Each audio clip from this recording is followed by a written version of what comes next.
We're Why are you live. laughing? We're We live. did it. Hey, everybody! Welcome to Audiobooks All Day. I'm Kevin, and And I'm the other Jeff. guy is Jeff. Yeah, And no, we're he's Jeff. doing it. Yep. We're finally back on the horse, the proverbial horse, not an actual horse. That'd be expensive. But started this thing back in 2018, and took a few detours um, from the podcast. Um, a YouTube detour, a brief flash into TikTok, and here we are now back at our roots, the proverbial roots. Everything's proverbial right now, and we're really excited to be here, talking about the thing that we love to talk about more than anything: audiobooks. It feels good to be back. It feels good to be back. It does. Oh, so I was telling I you in the don't. pre-show, and so I was listening to Chamber of Secrets this morning, Mm-hmm. and I don't know why, but I think that there's just so much stress happening in my day that I like couldn't handle Dobby at the Dursleys. Like I couldn't handle it, so I sped it up to like 3.5, and I'm like, we're getting through it. I'm over it. Then we got through it. And then I kept it at that speed for a while, and then I finally slowed it down to like 2.6, I think. Um, but yeah, it was good. Oh man, so crazy. I realized something today so I finished the first one, which is why I started on the second one. Generally, how it I goes. I didn't realize that they took the boats back. So they took the boats in, and then they took the boats Yeah, back. Didn't know that. that totally escaped me. I literally just read through the entire series just like last month, But that's the and it nice thing is totally you get a totally new thing spaced. every time. I don't know how many times I've listened to it, but it never occurred to me that they went back on the boats. I thought that was very cool. That is actually really cool. And I was actually thinking this when I was reading the seventh for the last time. I wish they would have done something with the boats. Like the knights came out in the suits of armor and were protecting the school. The boats should have done something, like somebody tried to come across the lake, and the Well, and I giants was was just in thinking the like, boats or with something. the lake there, it would have just been so interesting. I mean, they did the whole, second task and everything. Like that was really cool. It would have just been neat to Yeah, have more water things. There just really wasn't anything water. Although there's a video game. I don't play video games, but there is a video game where you are a student at Hogwarts and you have to find the secrets that Merlin left around the castle. And one right. of those secrets is underneath the lake. And I just thought like that was really interesting. I thought that'd be kind of like a cool thing. I just think that like there was a lot with Hogwarts that like it's just so much. And the new game just came out, um Hogwarts Legacy, and I was Yeah. watching just a couple of videos. I don't game at all, but I love stories, and so I was kind of clicking through some of the videos. Oh man, Kevin, you've got to go watch. I'll send you one after the podcast, but it is so cool. It is so cool. I love how they kicked off the story. I love how they kicked off the story. Just this won't be a surprise to anybody that starts the game, but the person starts off in the fifth year, so they're accepted to Hogwarts as a Dope. fifth year student. And it's cool because, like, from a story perspective, it's nice because you can kind of hop right in and you can learn a bunch of spells a lot quicker than if you were a first year. Um, Right. but really cool. Not audiobooks related, but another Harry Right. Potter thing related though. They canceled the rest of Fantastic Beasts movies. Really. Yeah, so when they did the big What? reorganization of Warner Brothers, which um, they came out with their losses report, which I don't know how. I mean, it's like February 24th. I don't know why their losses report were here, but they reportedly lost 2.4 billion between Warner Brothers and HBO Max. Together lost 2.4 billion, or maybe it was last year. I don't know, but there was some sort of filing that was done today. And so I think as a part of the reorganization and restructuring that they're trying to do, so I think that they're looking at other storylines. They may even reboot the other series a little bit earlier. Um, Hmm. but I actually, yeah, I actually didn't see this most recent one, which means I'm part of the problem. So, yeah, and to be honest, the first one I thought was cool because it was all about the beast and it was cool, and the fantastic ones, as a matter of fact.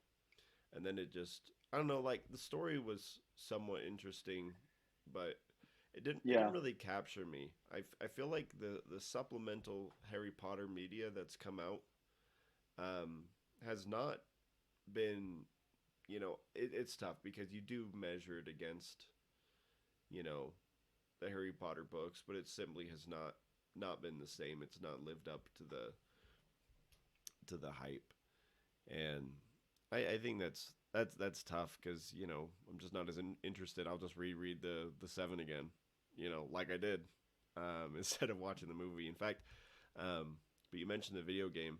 I actually, I don't own a gaming system. The most advanced thing I have is I still have a Game Boy Color, and I actually have a Game Boy Advance too. So, Yeah, I was gonna say right you still there. have the advanced. And I do and too, somewhere.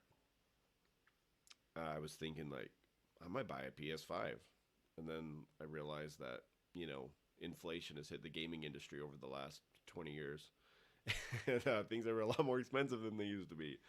Um, and I was also a kid when most of those things were purchased, so the concept of money and how much things were was How not much are they? as acute. I don't know, a PS5. I think it was like $500. I don't remember exactly, but it was expensive, and or I think um, somebody was telling me that I could buy an older system and wait for it to come out because it's only on the newer ones right now. Um, clearly we're not gamers, and it's not from lack of interest, but just that's not something we've got into yet. You know, who knows? Time will tell. I mean, this Harry Potter game, like, I my hand was reaching to my wallet because that looked dope. Yeah, that That looks looks pretty super cool, fun. and it is very cool. Um, and Yeah. so, a little bit of how, Kevin and I were thinking about the podcast because I think that what was most fun was just talking about the books that we're listening to. Right. Obviously, Harry Potter is always like an underlying constant.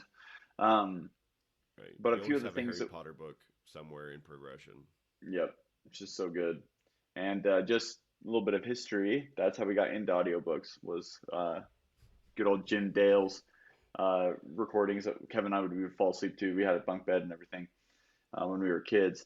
And so anyway, like that's I feel just like such a core part of our audiobooks journey that it's just kind of that underlying foundation. But what we wanted to do with this is that we wanted to just come on and just talk about the books that we're listening to right now. And I think that like the long term vision though is that we really want to bring on guests. Like I mean, the dream is to bring on amazing audiobook readers like Jim Dale, and we're going to talk about some other great audiobook readers today, and authors and people that have stories to tell. But a lot of it's just going to be, Kevin and I breaking things down, and we'd love your feedback on the show and what could be better, and maybe stop talking about gaming on an audiobook channel. But other than that, I think that it's really interesting because this is the first time that we've ever talked books where I haven't listened to the books that Kevin is going to talk about. And I think in my case, he has listened to one and he hasn't listened to the other. So this will be a little bit more interesting. Uh, so Kevin, you put The Secret Diary of Henrik Groen. Growing. Groen. Yeah. At least Talk to me that's about how that book. they say it. So, um, I first encountered this book several years ago where I found it at a Barnes and Noble, and I saw the book and it was on the shelf. It came out in 2013 or thereabouts 2013 2014. The book is about life in 2013, but I found it on the shelf, and I'm actually not 100% sure when it came out, but I found it on the shelf. That's the important part of the story, and I just thought it looked funny. It's called The Secret Diary of Hendrik Groen, and it just has a picture of him. It just says old looking man, and on it says 83 and 1/4 years old. And I thought that looks like a book I want to read. Fast forward like 3 years, and I actually grabbed it. I was like, you know what? I'm gonna check this book out. It looks fun, and it's definitely in the vein of A Man Called Uwe. Um, I kind was of kind an of older wondering when you were dude. explaining it. Yeah. Like, right? have you ever And also read the book like The Man Who Lived to Be 100? yeah, yeah, or the 100-year-old man that The climbed out the 100-year-old window. man that climbed out the window. Yeah, yeah, I think very that's much in close to line. the title, right? It's better than that one. Um, but there's actually a few things that are kind of interesting. So, a man called Uwe, right? He's like 54. You know, he's really not that old. Um, Hendrik Groen is 83 and one fourth, and he's very old. Constantly referring to himself as a geriatric, and he um, lives in an old folks' home in the Netherlands, and and it's kind of starts. Um, one thing that is super interesting about this book is that it is completely in diary format. Hmm. Like there So like is he's writing no, it. he's writing it in his Hmm. personal diary, and his entire exposition is, "I'm a man who's trying to make everybody happy my whole life, and I'm very unhappy. You know, he's had a lot of tragedy in his life, and he's living in an old folks' home. And it's not the greatest conditions. He wasn't wealthy, and he just decides in my diary, I'm gonna start saying my feelings. What do I actually feel? What are the things I wish I could say out loud?" And you start to see the progression of as he starts to confide in his diary, as he starts to say how he really feels, that he starts to actually change his behavior a little bit. He becomes a little bit more social. He doesn't whine as much. He just tries to live life. And he and a couple of the other people in the home, they actually form this old but not dead club, and that's what it's called, old but not dead. And their whole goal is to go on outings, and these are all older people in a home, and they're all on the state pension. And the book's based in the Netherlands, in 2013, as I mentioned, and they're just going out getting in crazy adventures. And Like you know they leave the the old folks home. yeah, occasionally they'll like one like on one of their outings, nothing crazy, like they went to the zoo, or they went and did a cooking class, just things they're trying to regain a sense of self. And that was actually the thing that really has altered my perspective of this, or something that has. I like a book that challenges how I think about things.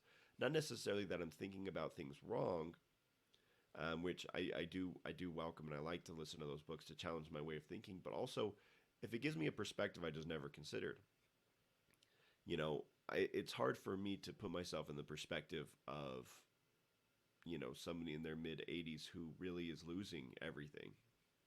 And they talk a lot about how in your first 20 years of life, every day you're becoming more independent, whether it's socially, economically, physically, emotionally, intellectually, and how in the twilight of your life, every day you become less independent, and the struggle of getting older. And it's not just the physical pain, but going to the store and realizing that you don't remember your grocery list as well as you used to, or having friends that have strokes and die, and outliving the people that you love, and just getting to a point where you're just unhappy and you have a lot of really good reasons to be unhappy, and yet trying to find some happiness in a life where you have very little control. Um, it's kind of, on one hand, Hendrik is funny and he's witty and he's silly, but on the other hand, he's introspective and nostalgic, and going through a lot of pain. It's a very,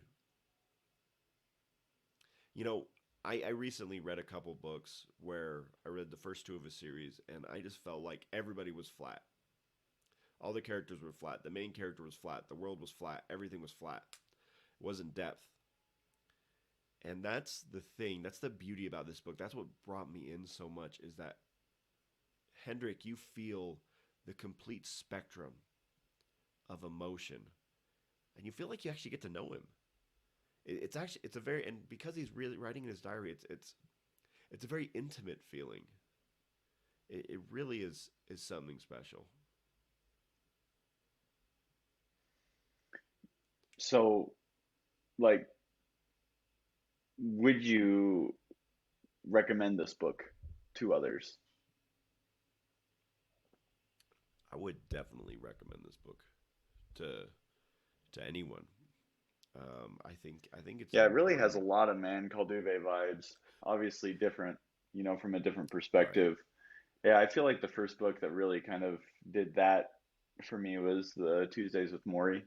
I feel like, when you just start contemplating, death and progression. Um, Right. And in fact, actually, Tuesdays with Maury is while Hendrik doesn't have anything terminal, um, that you right, know he's just about an on old like folks home. on the Yeah. last couple pages. So maybe there's something happening, but there's two other books, so I'm guessing not. But it is very introspective, and it's funny because you don't really it's not a traditional story in the sense that there is you know an insight to action, rising action, climax, falling action, resolution. There's not that standard outline of a story because it's just some dude writing, and it's in 2013. He's writing about current events. He writes about the Tour de France that happened that year. He writes about the bombing at the Boston Marathon. He writes about um, Barack Obama as president. Like he writes about all those things. I mean, he's in the Netherlands, so he doesn't have a lot to say, but a lot of other things that he mentions that are probably more relevant to people who live in the Netherlands and that are going completely over my head because I'm not super sure what was happening in culture in the Netherlands in 2013. But it's just a guy living life, and it's just funny because it just doesn't sound that captivating, but it really is. And so Hendrik Groen is a pseudonym for Peter de Smet. I'm not really sure how to say his last name, so I apologize to Peter. And he said this about the book, because the book for a long time nobody had any idea who wrote it, and because there's so much of like the real world in it, some people were wondering if it was a real book, like was this his actual diary? And he said, "There's not a sentence that's a lie, but not every word is true." Saying about the book. So, I feel like, and you know, Peter is an older man, who is you know, more in that stage of life.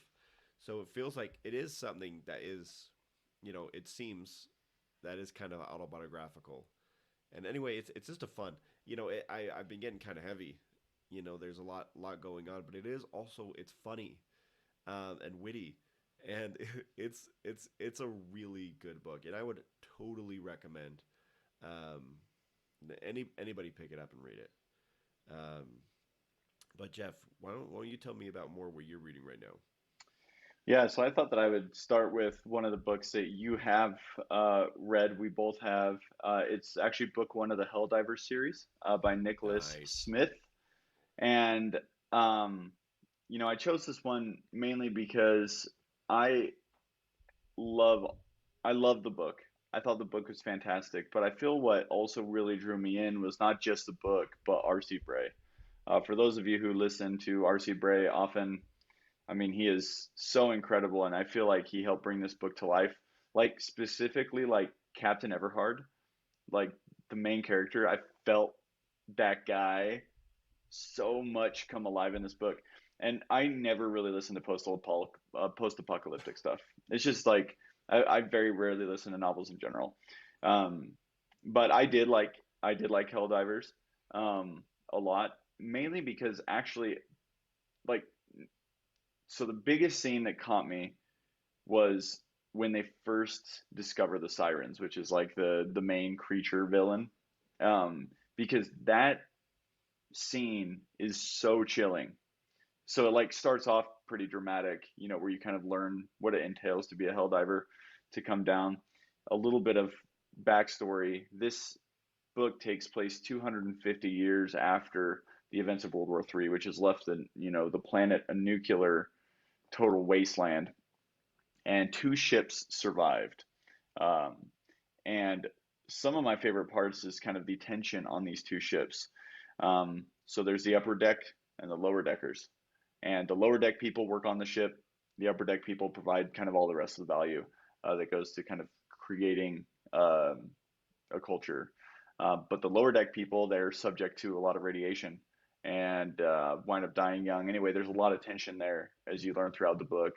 But the Helldiver's role is to go down to Earth and get things that the ship needs.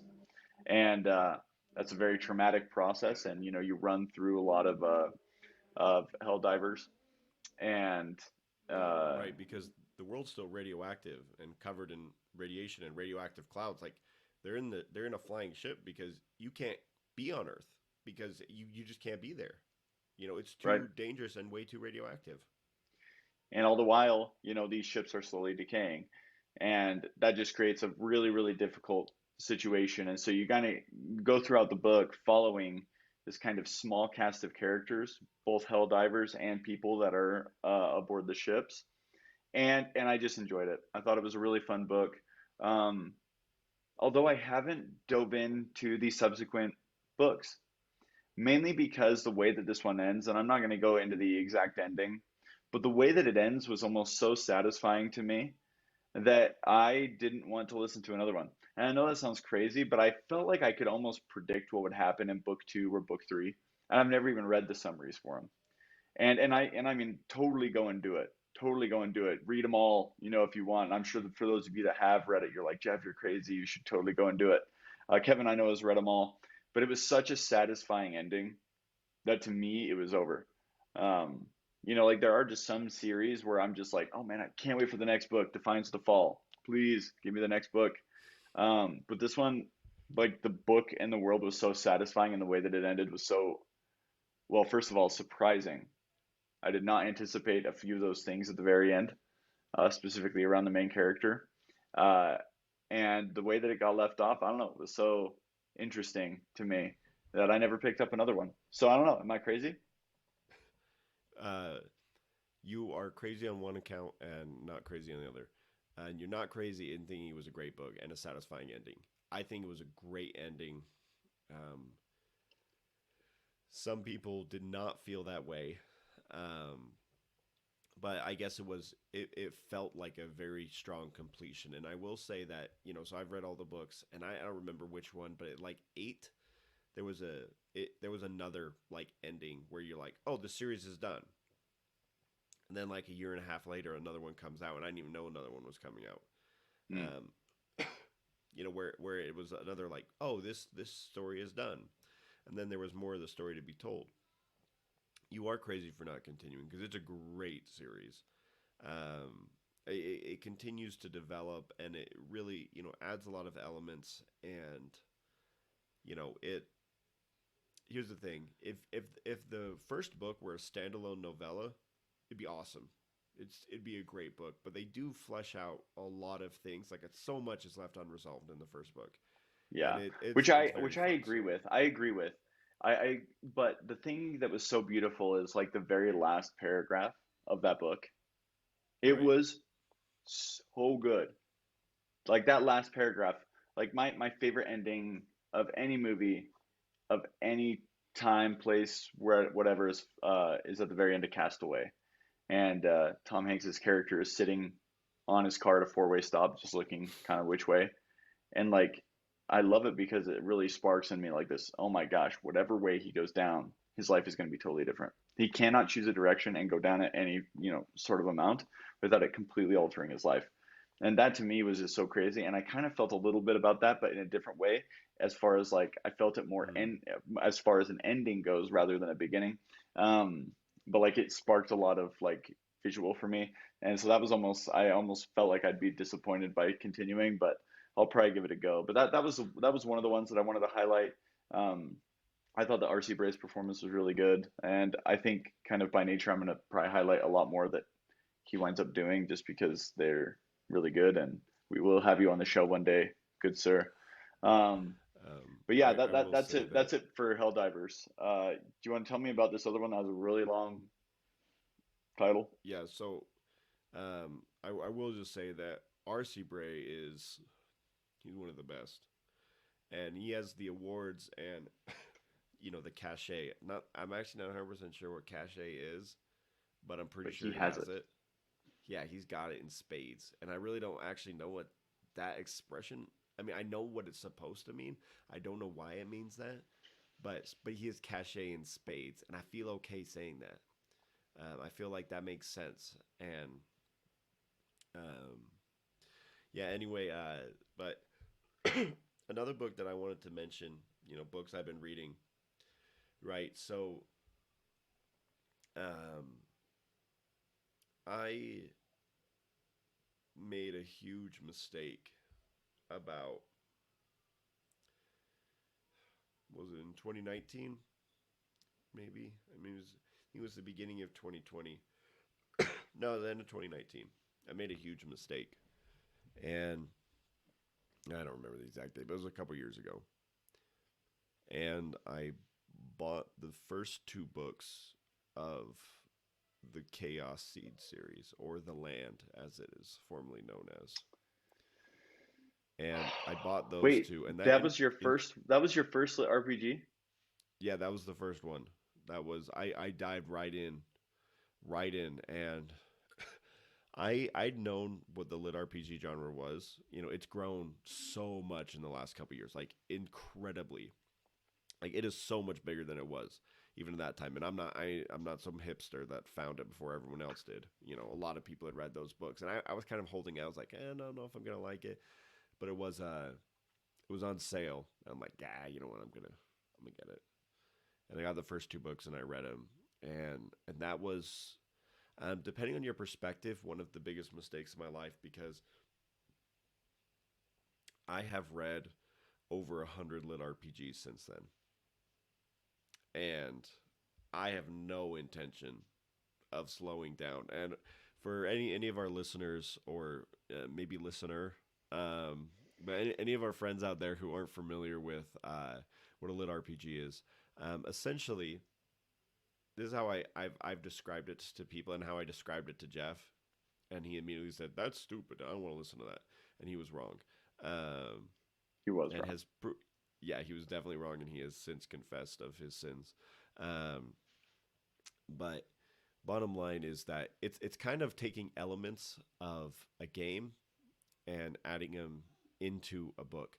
So, for example, if you were to play World of Warcraft or a lot of other MMORPGs, essentially a game where you know you're in a world and you're existing, you're going to have stats, strength, endurance, charisma, and those stats are going to impact how you interact with the world. And you might get quests, and there are a lot of elements. Sometimes there's dungeon. There's a lot of different game elements, but the core of it is that you are a person, and there is some type of magic system, and there is a way for you to measure where you are in that progression. Now, I've always been I love fantasy and science fiction, but anytime somebody introduces a magic system, I always am a little bit wary because too often we see constant mistakes of somebody growing in a magic system where there's not really well defined rules, and they're just growing, and it feels incongruent. Like, oh, I'm so much better than I was, and there's no real way to measure it, and the story doesn't really get into it. They're like, oh, they're just better, you know. Like it's kind of like the difference between the fifth and sixth um, Star Wars movies, except there were several years in between that for Luke, where he was learning and growing, and or a year between the fifth and sixth, but several years between the fourth and fifth. Um, he was learning and growing and becoming a Jedi, and but what is just cool about these little RPGs, you can actually measure the progression.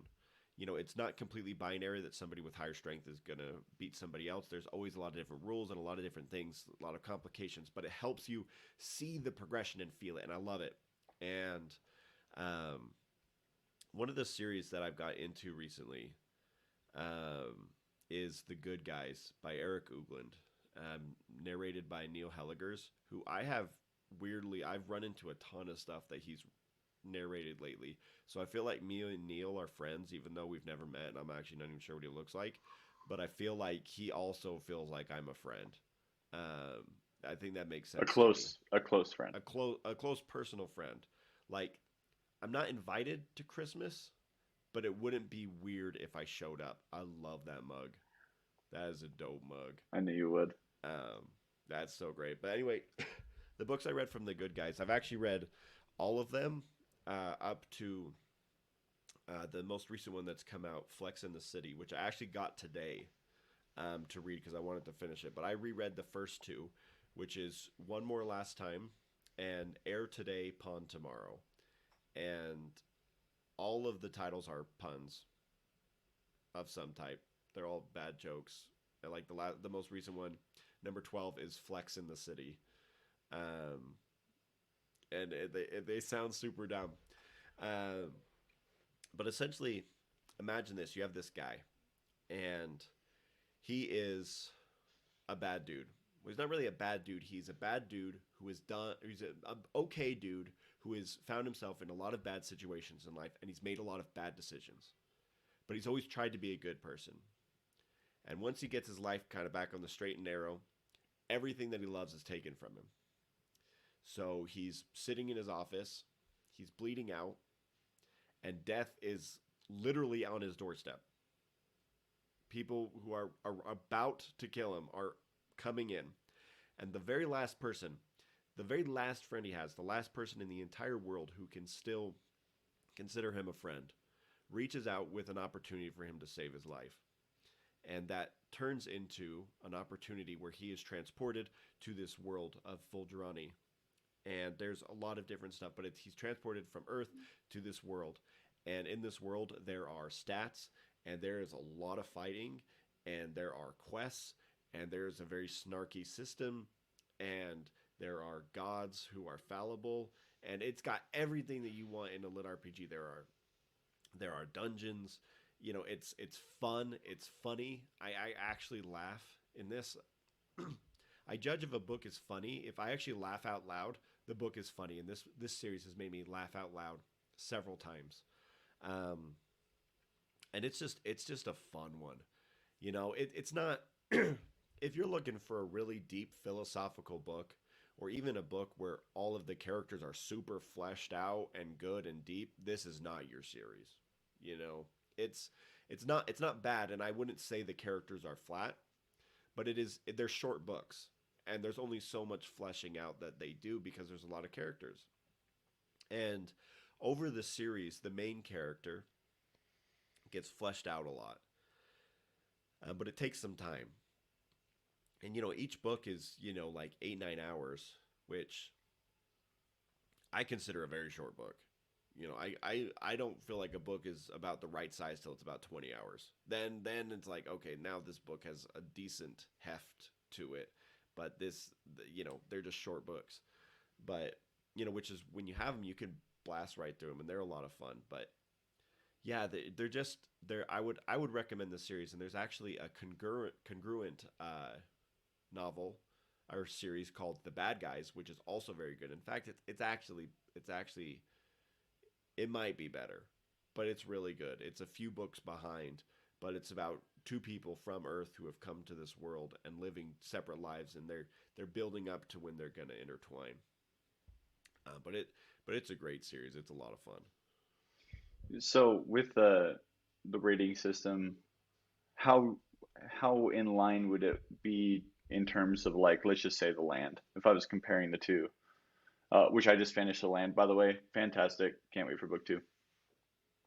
Yeah, it's a great one. If he just get off his butt and write the ninth, you know, it's been some time since the eighth, but you don't have to worry about that. You got 7 more books before you can start complaining like the rest of us. Um, so I would say it's more rudimentary. Um, Would it be more like he who you know, fights with monsters? no. So okay, there's stats. So everything is quantified: strength, um, constitution.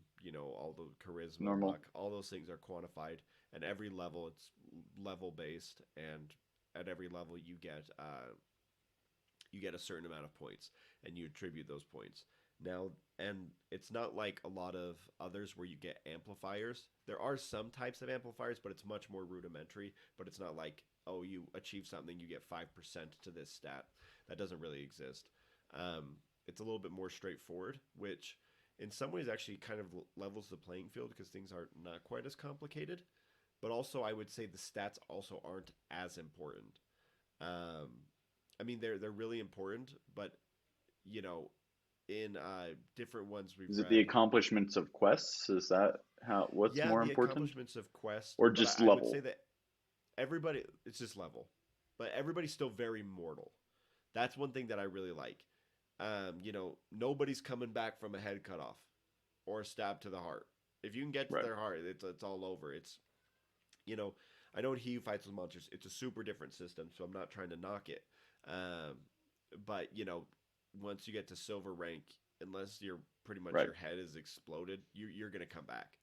Um, and this is not that way. Everybody's very mortal, and that's actually kind of like one of the things that nobody lives as long because everybody is fallible. Uh, but it's just and then every 5 levels, this is one thing that's different. There is a class system, but every 5 levels, you reselect a class system. You get a certain number of options, and you And you get to select the. reselect. Yeah, you can pick. Does the Usually, you can class pick the come same with one. just status, or does it come with actual skill sets? Because that would be really confusing. It's all about modes of progression. So you can get skill bumps. So if you were like, I think, I don't remember exactly, but if you're a berserker, um, or something, you might get a increase to melee combat, but like a decrease to defense. But then if I So there, go there's and then stuff my like that. next stage, I'm not berserker, those stats would just recorrect. Exactly, it reverts to a base. But Mm. another thing that's very interesting is that it very much impacts how you progress. So, for example, there are a few titles or a few classes where your experience is based on your ability to gain experiences based off of um, what you do. So if you were a very combat heavy class, you might only get combat. You might get bonuses to being in combat in experience, but you would get like you get knocked for getting experience from other things. Like you can get experience from anything, and that's one thing that's super fun about this system. This system is really snarky and has an attitude, and it's Yeah, very not every lit RPG has a system. no, no, not everyone does. And when I say system, I just mean some type of all seeing entity that somehow communicates or interfaces with the individual. So I'm using it kind of loosely, and in some the system is like a character. Like in Dungeon Crawler Carl. The system is an actual AI. But in other ones, they're like a real entity, like in Defiance of the Fall. And in others, it's just how the world is, like in He Who Fights with Monsters. And this is the system feels a little bit more like an entity, but it's nobody really knows anything about it.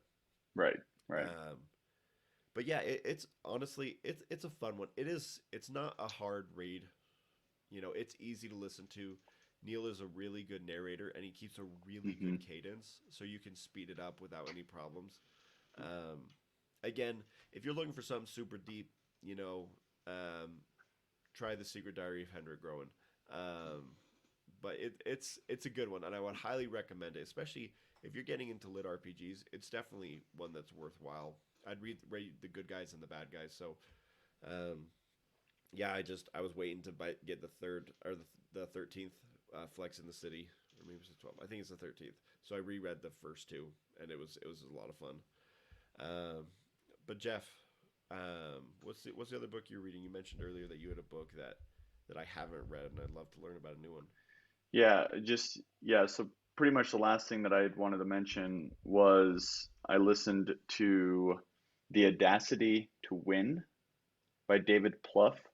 Um, so I was always really interested in how like political campaigns worked from watching um, the TV series, and I can't believe I'm just going to blank on it. The West Wing. West Wing? Yes, West the West Wing. Wing.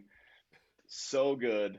Um, but it showed me a lot about like the intricacies of campaigns because even just like knowing the different titles that typically will exist in a campaign, you start to learn about the different functions, and that's kind of where the West Wing helped educate me a little bit. But David Plouffe actually wound up running uh, the candidate Obama's campaign for his presidential campaign in 2008. So, kind of the backstory is that Barack Obama is serving as a state senator and is running for a United States Senate seat in 2004. Um, when John Kerry, who's uh, the nominee for the Democratic Party, invites or his team invite Barack Obama to come and speak. He's an up and coming star. He comes and he gives a speech called "The Audacity of Hope," which, regardless of how you feel, is, I mean, at least as far as I'm concerned, is one of the most fantastic political speeches. Regardless of how you feel how Barack Obama's presidency or governing actually went, the speech is fantastic. And that really propelled him to national prominence and led him to get introduced to David Axelrod and David Plouffe. Um, and they were just so amazing when it came to becoming when it came to being a political operative.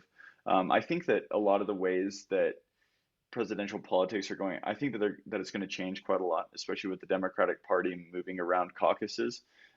So, like for example, it's really really important that Iowa and New Hampshire and South Carolina, these early primaries when a candidate is running, how they do will determine a lot of the momentum that they have going forward. And so, what essentially happened is that when John Kerry lost, um, President Obama, well, then candidate Obama and Senator Obama started to run and put everything into Iowa. So they had this crazy strategy to uh, essentially win Iowa. And he wound up beating Hillary Clinton, who was like the established candidate, the big gorilla in the room, and wound up beating her in Iowa, which was just crazy, and then went on to New Hampshire. And it just kind of essentially talks about the entire campaign and all of the many details and what it's like to run that kind of show. And it was crazy. My favorite part of the book is actually kind of the author trying to figure out his role as being a campaign manager and then a father and how difficult that is. Like they really want to have another baby and like the tension around that. And then also like, having Barack Obama's grandma pass away. And, there's like, life still goes on, but the campaign is the campaign. And so how do you not only strategize as a very big underdog to win the Democratic primary against Hillary Clinton, which is insane, um, and then go on to become president, but also all the individual actors and their own personal lives and putting them on hold or trying to incorporate them.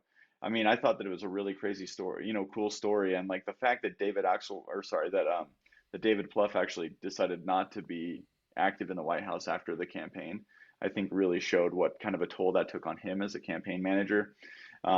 But I think that just from like a business perspective and from a way that like our political system works, I feel like it's a very valuable book because knowing how these races are run gives you as a voter, or at least gives me as a voter, a little bit of an understanding of how these candidates are trying to reach me and about how I could probably better engage with them. And so I feel like it taught me a lot. I would really recommend it. To be honest, if you're coming in at it from not a real understanding of the time or politics or anything, you will probably need to listen to this book twice. I did. I had to listen to this book twice before I really felt like I was understanding it all. Because there's a whole host of characters and a lot of people who would kind of go on to be pretty important in the Obama White House. But you know, really, I mean, even though that it sounds so tedious and difficult, it kind of sounds fun to work on a campaign. I've never worked on a campaign except for the one city council race that I ran. Um, but like it just seems really cool, especially when you really can consolidate around a message, like whether or not you believe in that message that Barack Obama was sharing. I think that like the process is cool. And anyway, I thought that it was really fantastic, a great piece of history that I think a lot of people should read, regardless of where you're at in politics. I think that it's pretty important. So certainly would recommend it. That's actually really interesting because I read A Promised Land, Barack Obama's book that came out last year, I think. Um, and I remember being really impressed by,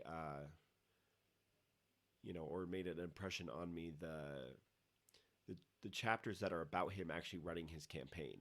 Of which Yeah, which is I've crazy because seen. there's so few, such little content, but then, it's been blown up now into this whole book, because like in his book, it's so small, Right, but in reality, it was so big. And then it kind of makes you realize, like, holy cow, at each stage, all of this could be an individual book, you know, which I right. thought was really interesting. And I just thought it was so interesting because he brought up so many intricacies I just never really thought about. Um, because running a campaign is, it's a lot more than just going around and giving speeches and kissing babies. You know, what speeches Well, are you got to those and fund which it. babies, Yeah. and you got And to then you got to fund it. fund You it. You got got to to find venues. You got to coordinate security and, and all of that stuff. And, you have to have a whole team of doing it. And then people actually have to show up and then you got to communicate on the back end. It's crazy because it's like running a huge startup that needs to raise $1 billion and employ thousands of people. But then it has a maturity right, date and it ends. Like that's not the goal of your typical organization. The goal of an right, organization is to return money for shareholders, and it can't return money for shareholders if it doesn't exist. And so then when the shareholders, in this example, start to become the American people, it's just a total different way of looking at it. And so anyway, from my perspective, I thought that was really interesting. right. And then when you are funding, what who you have to talk to, what are and it's funny to see. I'm sure you probably learn in the book his political philosophy has to mature a lot. When you get put under that much scrutiny and that much pressure, I mean, you're forced to, probably come down on a line that you maybe don't even care about, or maybe that is just it wasn't important, or now that you have a more holistic perspective, now you've changed your mind because, new information, or because of a donor, or, it's just interesting to think. I don't know, does it get into that at all, and just kind of Yeah, I from mean, I think that Obama's like especially when perspective? you move from campaigning to governing, I think that that's where a lot of the things start to hit the road and where you start to change a lot. I think Mm, in most cases, people, as you have to start to nail down specific policy issues, I think is really difficult for most candidates. I do think that at least as far as the book writes and records, that's not an issue for uh, President Obama. He tends to err on the side of policy, which I think is a big strength of his, but also you can tell is a humongous distraction so like for example, he wanted to put forth his healthcare plan way early, and his team was like, "You don't need to come out with it right now," and he's like, "But I feel like I need to." And so I think that it was actually kind of the opposite, where he had a lot of preconceived things that he wanted to put down, mm, and was almost dissuaded from doing that because he needed to rely much more on the big picture and on the more kissing babies thing. So it's just interesting. Different candidates campaign differently and govern differently, kind of depending on things. And so I think, at least from that perspective, I think that's an interesting question. But yeah, overall overall, definitely one of the better political books I've read, mainly because of the detail that it gives. And you can really follow along with the story and you kind of feel it. You kind of feel what it's like to be in that campaign adventure. Now, I don't think that there's going to be campaigns for president like that anymore. I think that as the caucus system changes and as they start to rely more on these big super days or whatever, or even as they move forward and move back certain days, I know that Joe Biden's already moved around, or is at least proposing to move around the order, because you have very right, like they want to put forward the South Carolina primary further, which makes sense because that's what really helped Joe Biden. But I think it's a better reflection of America, for at least the Democratic Party feels that way, than Iowa is. So anyway, it's just interesting how it's all going to change. Um, and I think in some ways it should change for the better. But I think that like that way of like you can't read that book and go, oh yeah, this is my blueprint to the presidency, because it'll right. be different. That's really interesting. I'll have to keep that in mind for when I inevitably don't run for president. Yep. Um, So, But it is interesting, and you know what? Detail is underrated. I love detail. I love needless detail. Well, well, maybe not especially needless, but if you're doing a book like that, you know, like right, if you're anxiously speeding towards you know, an unknown conclusion, like when you're in a novel, being bogged down by too much detail that doesn't support the overall ending, I think can be frustrating. But if you already know what happened, like we all know what happened, right? Barack Obama won, you know. right. Um, I think that So you want to know you why? do That's why you're want, reading the book. yeah, you want to know why. So you want all of the detail, you want all the names, you want everything. So yeah, I thought it was great. And I think in historical books, that's one of the biggest problems that you're highlighting. They need to know which story they're telling. I've read several history books where you get bogged down in when you start feeling, I've noticed that when I start feeling like I'm getting bogged down in detail, what's happening is they're telling a lot of stories that's not the story that they're telling. So they're getting off topic and they're not taking me to an end. Like in you said your book, it's not the story isn't Barack Obama won the presidency. It's how did he, as the underdog, become president and not even win the presidency, but how did he win the Democratic primary? oh yeah, And which is a crazy story. I mean, you had, right, you know, a lot of political stars. I mean, you know, with primarily Hillary Clinton. I mean, it's just like she was. It was such a given, and kind of that audacity right, to put his candidacy forward. Granted, you know, he had a moment and he capitalized on the moment, and right. good on him. Y- You know, um, I'll have to take that one a listen. You know, that was terrible English. I'll have to listen to that book. It sounds really interesting, and I love reading a book about something that I don't know very much about. Yeah, I don't and have this any one, when you're intimate knowledge starting of what out, that's about. yeah, it'll be a little tough to get like up to speed, or at least I felt. I mean, like he writes well, but still, like if you don't have any context for anything about that time or who these people are, like it took, you know, like I said, it took me two times to really feel like Yeah. I got it. But How long is it? mm, 16, I don't actually, I don't know off the top of my head, but you know what? I have to have it right here. I Oh, can't not find crazy out. long. No, it is 19 hours. 19. All right, that's not too bad. Um,